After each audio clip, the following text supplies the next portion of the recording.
Today I'm excited to share with you two special woven tops. I have the coolest asymmetric lapel and collar, short sleeves with a shaped cuff, which is not common, and I've used a combination of fabrics to make the details stand out. Hi sewing friends, I'm Karina from liftingpinsandneedles.com. Welcome to this channel that is all about sewing, limitless sewing, and today I have the Augusta shirt and dress to share with you. This is a pattern from Grainline Studio, and this was a pattern kindly gifted to me by Kristen. Thank you so much. She sent me a Grainline Studio gift certificate for Christmas to my email, so thank you so much. I was able to pick up the Augusta pattern and also the uniform tunic. Very grateful. Thank you so much. I made this pattern at the end of February for the sew along I do on Patreon. I made two of them, and this pattern is very unique. You know, I've never seen anything like this. I always had the intention of combining fabrics to do the main body of the shirt and then doing the details like the lapels with something contrasting so you could see. The star feature of the Augusta is this asymmetrical neckline with these lapels and collar. So the front piece is not cut on the fold, it's not the same. You need to cut it extended with the fabric right sides up because the way it's cut in the center is not symmetrical on both sides, but then the way that these lapels and the collar is sewn ends up beautiful. It's just very different, and I really like that. You have a yoke that is double, and I've actually shown you how to sew the yoke in my yoke video a few days ago, so have a look at that. I used this pattern as an example to sew the yoke in the burrito roll way in one of the methods, so have a look there if you want to see. After the yoke, there's a box pleat on the back. And for sleeves, you can have a short sleeve with a cuff or just a long sleeve with a regular hem that's folded up. For shaping, you'll find angled bust studs, and down the side seams there is a split with mitered corners. The Augusta is originally designed to have a shorter hem at the front and a longer hem at the back, and that is the one detail that I knew I wanted to change. From the get-go, looking at the photos on the website, I saw how that looked, and I don't want to have the front intentionally shorter. I would do this on occasion if I didn't have enough fabric, you know, but not as something that I would want to do as something intentional. So I always knew that that front was going to be leveled up to match the back. This pattern is for light to medium weight wovens, and as always, you can choose whether you want to go a more structured route or a more flowy route. Now, it really depends on your experience and how difficult you want to make sewing this on yourself, because this is an advanced pattern. So if you choose a more structured fabric, you're going to have an easier time doing the whole thing. Linen, light denim, chambray, shirting, poplin, those types of fabrics are really going to help you be able to sew these really nicely because they are just easier to handle, cut, sew, press, everything. But then if you want this a little flowier, you could use tencel, rayon challis, rayon twill, 100% rayon. I love my rayon linen blends, are predominantly rayon, but they have some linen in there. It just makes them really drapey and have a bit more body to them. Crepe. Of course, sewing this pattern with these types of fabrics would just be a little harder to manipulate, to sew. What I did was combine fabric for the main body, the front and back. For one, I chose a rayon linen blend, which is a medium weight, and for the plackets I chose a heavier type linen. So definitely the placket area is a little heavier than the main body, but not too much. And then for the other one, I chose 100% rayon, super lightweight, very lightweight actually. And for all this area, I chose a shirting, light to medium weight, but not as heavy as linen. And that is a cotton linen shirting blend in a solid so that the features would stand out. My main goal was always for these lapels and collars to be seen, to stand out, because if I'm going to take the time to sew them and they don't take 5 minutes to sew, I want them to be seen and not just look like any V neckline from far away and not have that shown. So that's just my thing. Also, sewing the lapels and the collar with linen or with this shirting made it really easy, made it easier to sew all those pieces onto these other fabrics that could be a little bit trickier. So I'm a fan of mixing fabrics as long as the weights aren't too different between them. This pattern is sewed in 2 separate drafts, so when you buy the pattern you don't get all the sizes. There's a 0 to 18 with a B cup and then a 14 to 30 with a D cup. I got the 0 to 18 with the B cup. That is the one I chose to purchase. It's a shame that I can't own them all because, you know, these are premium priced patterns. I would love to just own the whole size range, you know.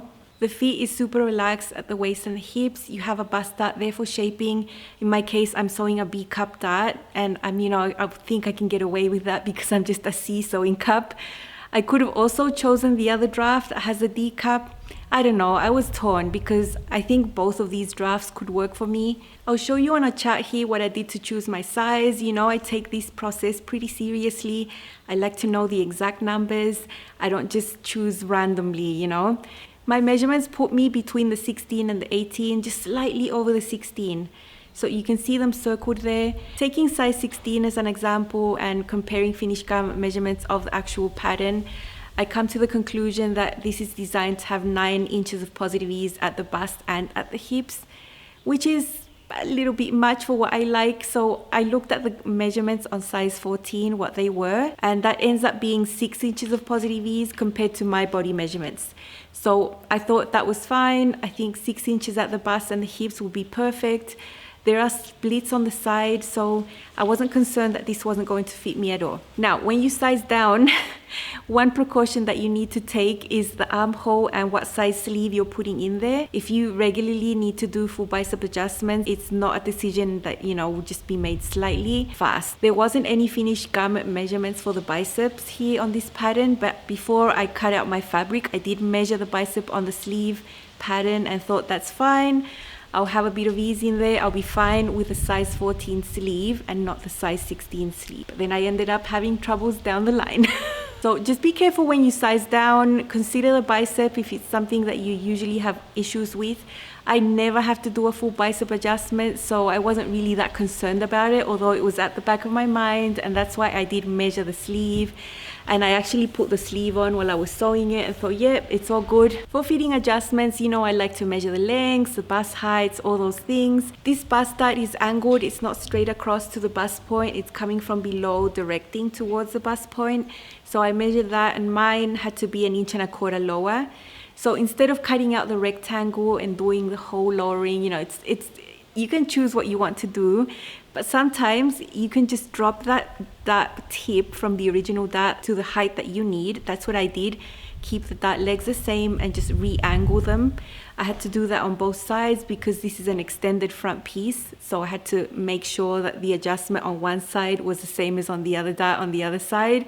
Then I fold this new dart and drew the side seams to match the new shape of the dart. You always need to do that, don't skip that. So easy adjustment to fix where that dart was going to be angled, and now it's less angled. It's still slightly angled, but not so angled like it was before, and it's perfectly fine. Now to add extra length to the front, because it was short originally, I just placed the pattern pieces side by side and compared what the difference in that split was from the back to the front. I cut a line through there above where you have the angled area for the mitered corner later on, and just added the 1.5 inches there that I needed to make them match up. This won't affect your hem allowance, the way that you sew the mitered corners later. It's just not going to affect anything if you just add the length in between there, and that's what I did to have the front and the back match. What I'm going to share with you in Up Close and So Personal today is an overview of the pattern, how I cut my pattern pieces, and I'm going to focus on these sleeves. You might have sewn patterns that have a sleeve with a cuff, and the cuff is just basically one piece, a rectangle that you fold over and sew. This is totally different. Different pattern pieces, they have a shape. It'll be a perfect cuff that adapts to the curve here and won't be poking out like that, like it happens when cuffs are just rectangles.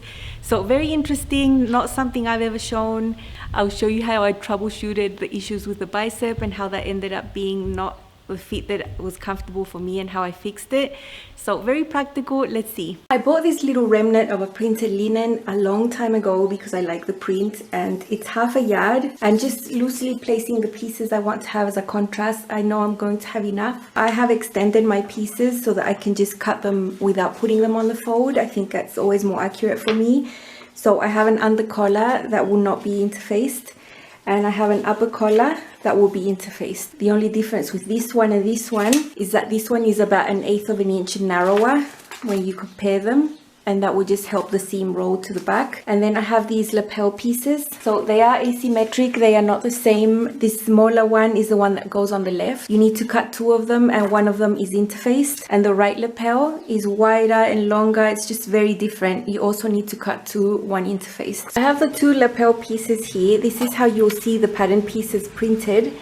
So if you want to do block fusing like me, make sure that the bottom layer of your fabric is the one that's interfaced when you cut them out together, so that your non-interfaced piece looks just like this, in the same way that it's cut like that. So you don't want this one to be interfaced, or this one. If you do interface the wrong areas, you will end up having the lapel pieces all the way upside down, where the visible layer that folds over in your lapel will be the non-interfaced one, and it will just ruin the whole way this is sewn. So just make sure that you have this, your pattern piece, one of your pieces that is exactly this shape, that is not interfaced, and the one at the bottom is the one that's interfaced. This large front piece is just one, it's extended, and you need to cut this front piece with the right side of the fabric facing up. Every mark that I need to do, the darts and little dots here, you have to do on the other side. That's the wrong side of the fabric. To mark my bust dart, I have my tracing paper underneath with the side that's going to mark this way, because this is the wrong side underneath, and I'll just trace my little dart right there. Here on the center, just below there, you'll find 3 dots. There, another one there, and another one slanted over there. They all got to do with how the lapel is going to be sewn on. So those dots need to be marked on the right side of the fabric. I'll just slide my tracing paper underneath and mark the tiniest dots I can. So these will be right here on the right side of the fabric. I want to stabilize and put this tiny bit of interfacing centered right there. All these dots and areas where you'll need to snip into later, and I would rather do that and feel safer that this is not going to stretch and deform, you know, while I'm sewing. I'm using the short sleeves. You can see that the bottom has a curve there, and in the middle there's a notch there, and the cuff pieces are shaped so they're not rectangles, and each cuff will have 2 pieces, one inside, one outside. I think it's really good because it means that the cuff will follow the shape of the sleeve and you won't have pokey bits on the sides. That's what happens usually when you just have a rectangle that you fold. So you cut those cuff pieces twice, 2 pairs. So you have 2 there, 1 for each sleeve. I have both the sleeve pieces here, and from the single notch all the way up to the double notch right there, I have already done a gathering stitch. It's just a long stitch length, that's all. You can do parallel rows or single rows. I think a single row is okay. Having that done, we can now put these sides together.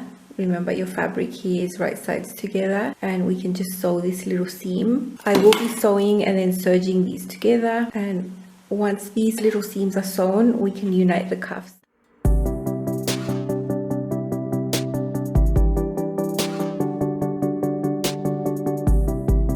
These seams have been sewn on both, so we put them aside, and now we work on putting the cuffs together. You can see it's a curve, and they have a notch on one of the long ends, not on the other.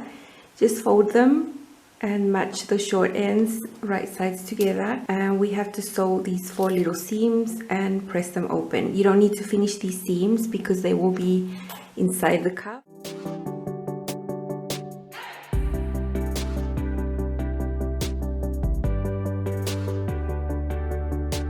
These little seams can easily be finger pressed. I've just tried it on one and it presses really well. Just doing like a little accordion and letting go, it presses super well. So I'm not going to go to the ironing board. On the top you'll find notches, so you need to put one cuff inside the other. Once one is inside the other, match the seam here. You have those notches here on the bottom. That is not what you want to sew. You want to sew the side that doesn't have the notches. So this will be sewn with a 1/2 inch seam allowance, and then we flip them right sides out, and then this is the side that will get sewn onto the bottom of the sleeve where there's also a notch. So that's what needs to be sewn on the round there. Okay, so I have both cuffs ready to be sewn on the round there. Remember, you're not sewing the side that has the notches, you're sewing the other one.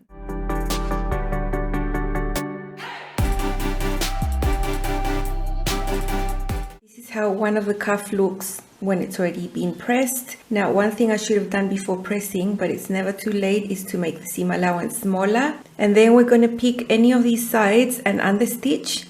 That will make the inner layer of this cuff stay inside, and from the outside you won't see the seam that unites them.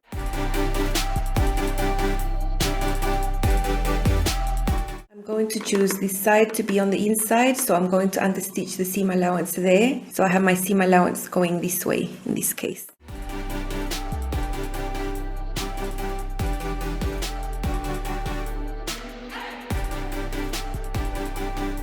So that's how it's going to look on the inside. The side that has understitching will now become the wrong side of the cuff, even though both sides have the right side of the fabric. We'll just look at it that way when we unite this to the sleeve. Here we have a sleeve wrong sides out. You can see the notches are marked there and the seam. So make sure that the sleeve is wrong sides out.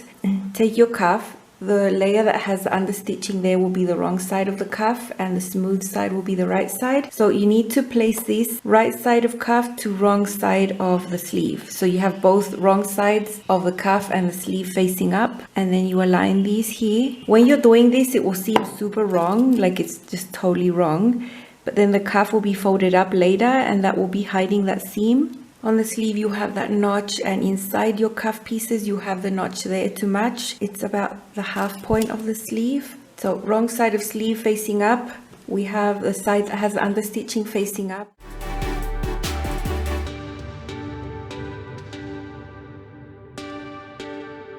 Okay, so that's been sewn and serged. Now when we flip the sleeve to the right side, like it's going to be seen, you'll have this. So you have that seam there.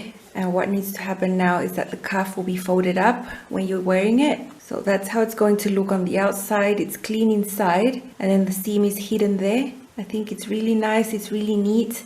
And this cuff actually follows the shape of this. There's nothing poking out or anything. It'll be super nice.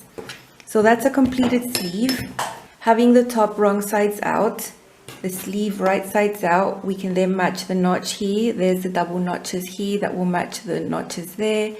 When we slide the sleeve inside, we will have right sides touching, and we can go ahead and match everything. I haven't done the gathering yet. Match those underarm seams, match the notch here from the shoulder, match the double notches there, match the single notch on the front, and now you have a bit of excess here inside. That's the ease of the sleeve cap, and this is where we need to tug on those threads here that we have hanging from the gathering stitch. I like to do this in two sections, from here to that notch there that's been pinned. That's about the right length there. Adjust these gathers. Now I will sew this on the round with the gathers underneath touching the feed dogs. That excess ease will be sorted by these little gathers and the feed dogs, and you won't have visible gathers on the sleeve itself. So that should be good there. And then on this other side, I also have excess here, and I will pull until it's the right length. I know in theory a double row of gathering is what is recommended in a lot of patterns, but I think for a small sleeve like this, just a single row is okay. It's not excessive ease. You're not creating real gathers here. So that looks about right. You can see the ripples here. Done. I'll pin the other side as well. So slide that in. You have the gathers underneath that will touch the feed dogs there. I like to start sewing here at their underarm seam.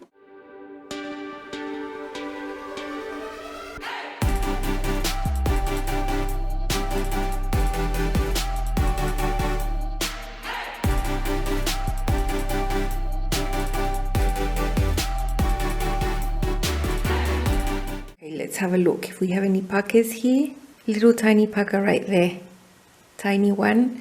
I always expect to have to unsew maybe 2 or 3 of these stitches. It's quite inevitable, although with some sleeve insertions it's perfect on the first go. It's just that little section there. It's about 3/8 of an inch right there that I'll just sew again.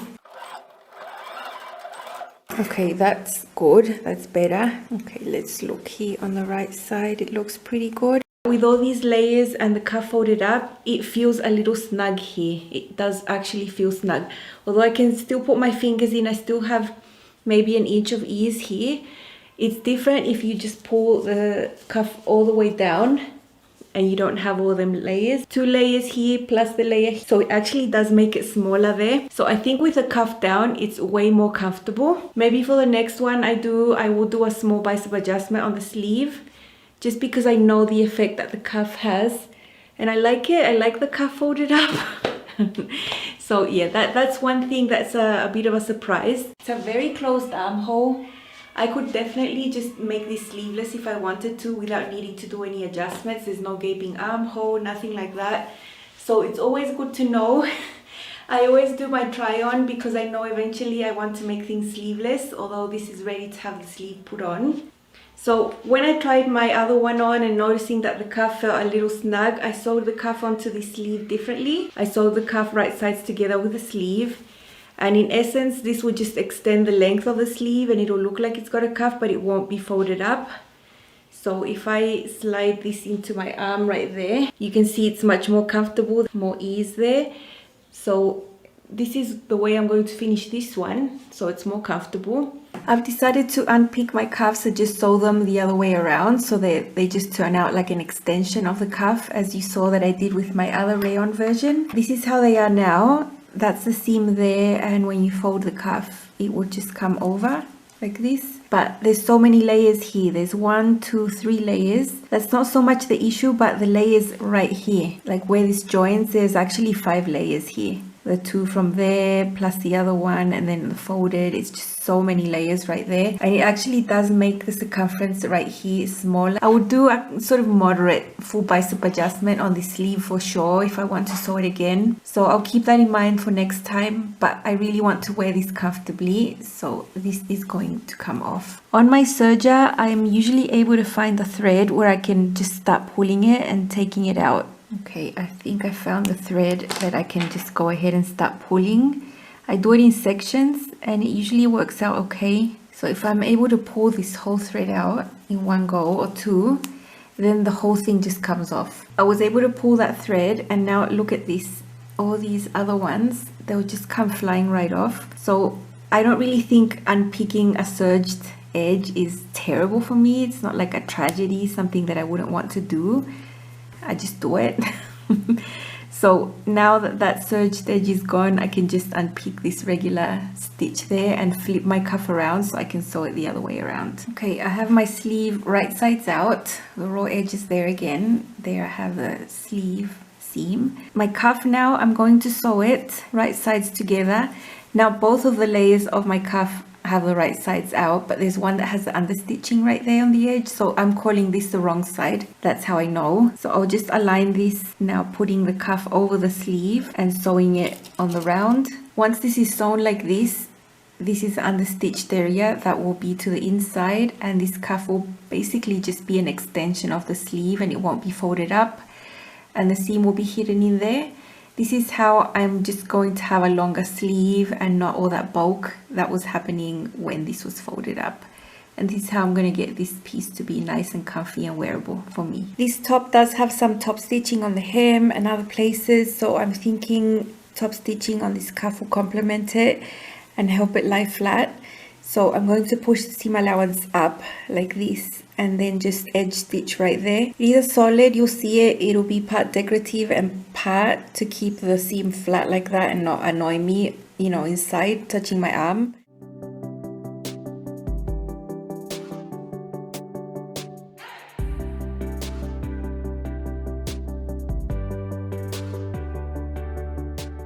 I was sewing these two tops pretty much simultaneously. While I was doing a step on one, I was doing on the other.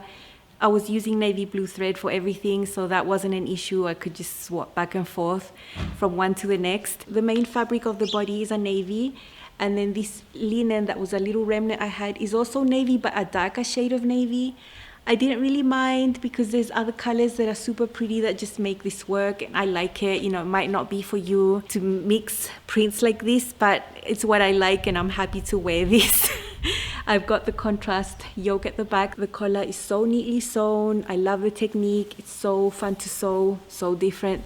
There's also hand sewing in here in the pattern. This section here is sewn by hand all the way down there, and it's so neat, and I love that. I love that this pattern has hand sewing in there. When I saw that the pattern actually had hand sewing, I was so overjoyed because it's rare to see hand sewing in patterns, but it is actually the best technique. You can see how clean this is. There's no top stitching there in this area. It's just so clean, and that's due to the hand sewing at the back, which is not a really long area. It didn't take that long to do, and I really liked it. Let me tell you about the lapel and collar. Lots of the steps in this pattern are totally not intuitive.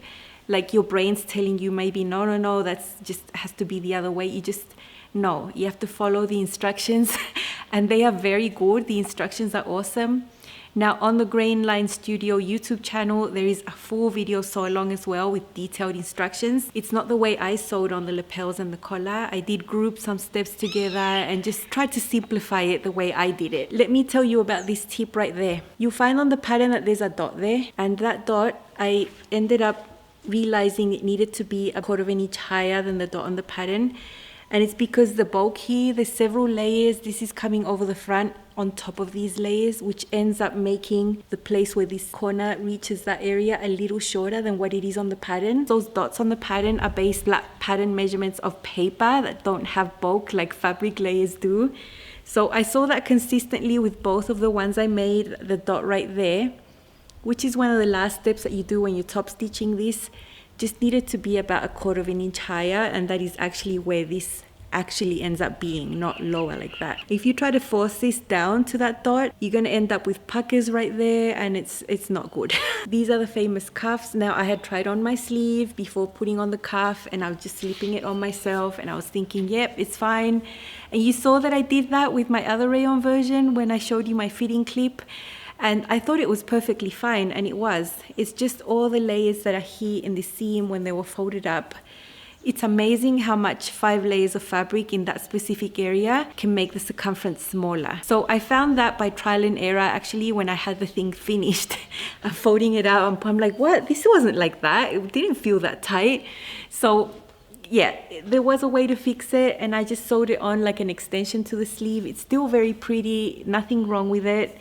It's still very nice, and my aim was to be able to wear this comfortably and not be uncomfortable with a folded cuff that was just tight right there. If I want to make this again with the cuff, I'm happy with a size 14. I'll just do a bicep adjustment to the sleeve and add a bit of width to it and also to the cuff so I can wear it as intended.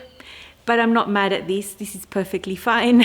I'm very happy with this. This is my first Augusta shirt in a rayon linen blend, mainly rayon. It's a medium weight fabric with lovely drape, navy blue, and I use contrast linen for the plackets here. This contrast fabric has lots of colors and actually a darker navy than the main fabric, but I didn't mind mixing that. There's a split on the sides with mitered corners, a yoke with a box split, lots of things to see up close. You can see that this design has a lot of nice ease at the bust, at the waist, at the hips, everywhere. It's very nice. And here you can see that the hem is level on the front and at the back. Otherwise this would have been shorter. So I really didn't want that shorter look on the front. Very nice hem with mitered corners here. I really love that. Here's my placket up closer. You can see that the navy on the base of this print is darker than this one. There's other really nice colors in here that I really like, and I just really wanted to combine these. The placket is very beautiful. It's got the collar there. It's not the easiest of things to sew, but so worth it, so different, and it's asymmetric here as well. My bust start is right there. I re-angled it. Here is my sleeve with the cuff taken off and just sewn the other way. It's just extended the length of the sleeve, and I can put my fingers in there. I have enough ease and it's nice and comfortable. If I had the cuff as you saw, it would have been quite fitted there and not comfortable to wear at all. I love this neckline, love sewing it. That's why I did it twice, and it's just different from anything you've ever seen. Such a one-of-a-kind type of piece that you could have in your wardrobe. Takes a little while to sew, but totally worth it. The lapel on the collar is so pretty. I really like that. I have the same printed linen for my yoke, and there's a box pleat there at the back. Maybe you can see that. You've seen how I've sewn that in another video. I really liked everything about this pattern, and I'm very happy with this shirt. Feels like I'm wearing a t-shirt, but it's woven. It's got this special detail here. So nice.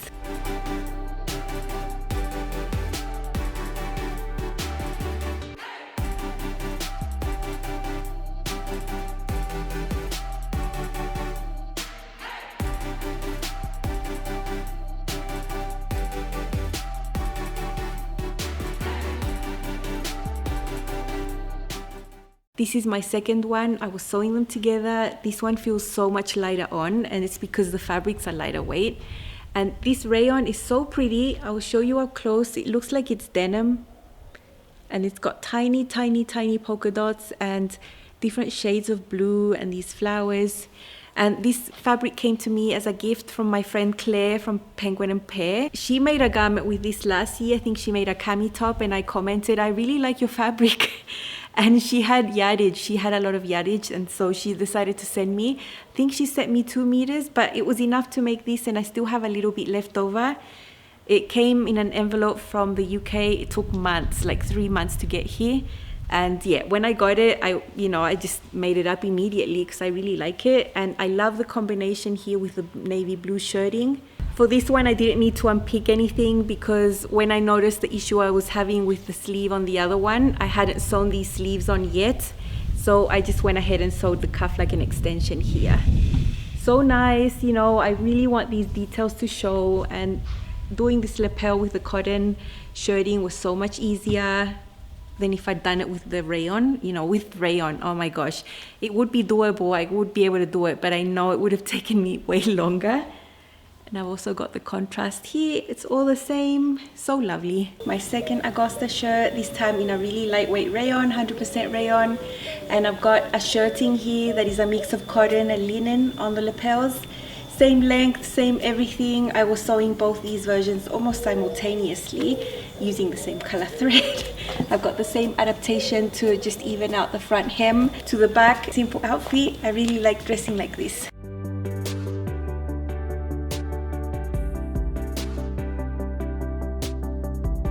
It's nice and roomy and spacious. It's very comfortable to wear. Closer look at the lapel. Comes like that. Folds over right at that corner, and the other one is behind there. There is actually a seam right there. Super fun technique to sew, very different. Little cuffs right there. With this one you can't see the dart, but it's correctly placed for me. Fits really well, gives it shaping. Maybe the asymmetric collar is more noticeable because it's a solid against a print like this. You can see how it's not straight there, it's slightly slanted. And contrast collar, contrast yoke. I do really enjoy doing some contrast colors when I can like that. Also, choosing to make the lapels and the collar with this shirting fabric was so much easier to handle and manipulate than if I'd chosen to do it with the main fabric, which is a really lightweight rayon. Even if interfaced, it just would have been harder to work with, and you wouldn't have seen the details. From far away, you just would have seen something with a V neckline. You wouldn't have seen the lapels and everything. So I'm glad I did the contrast there. Feels totally different, lighter fabric here on the top, and you can certainly feel it on the skin, but it's the same lovely look, like you're wearing a t-shirt, but it's not. Lovely woven fabrics are the best. It allows you to have all these lovely details. You couldn't really sew in knit projects that much.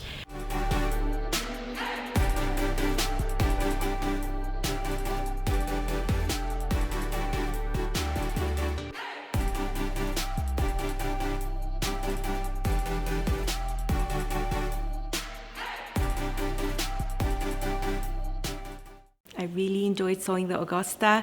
It's a pattern that will challenge you, that will make you slow down. Totally, it's not an easy pattern to sew. I was still taking it slow, going step by step. Just makes your brain work a little bit more. It's a pattern that has so much fine details and thought gone into the drafting that I take my hat off. All the way from the asymmetric lapels and collar to those shaped cuffs. The fact that the mitered corners are folded in twice. And everything's perfect. It's just a really nice pattern, and I know it's premium priced. I would say it's one of the most expensive indie brands out there. I think it's a great value for what you get because this design is so unique, and the experience was just great. Having garments like this that are out of the ordinary, that take you a bit longer to sew, are just really more satisfying in my opinion. I always just feel super good when I sew projects like this that aren't like a really easy knit t-shirt, that sort of thing. So I encourage you to take your skills further. Sewing these types of patterns will only help you improve, will only give you so much more confidence once you're done. It will make you feel really empowered. Details that might actually take you a bit longer to sew, but will help you grow. And the only way to grow in sewing is to take steps and try new things. And it just broadens your horizons of the types of patterns that you can make for yourself instead of just staying to really simple types of patterns. So I recommend this pattern. It's amazing. I will have it linked below in the description box. It is not an affiliate link. Grainline Studio does not have an affiliate program, so I have not been paid to make this video. I'm just really recommending because I really enjoyed, and I think the quality is really good. I hope you enjoyed seeing this one, and I'll see you again very soon. Bye.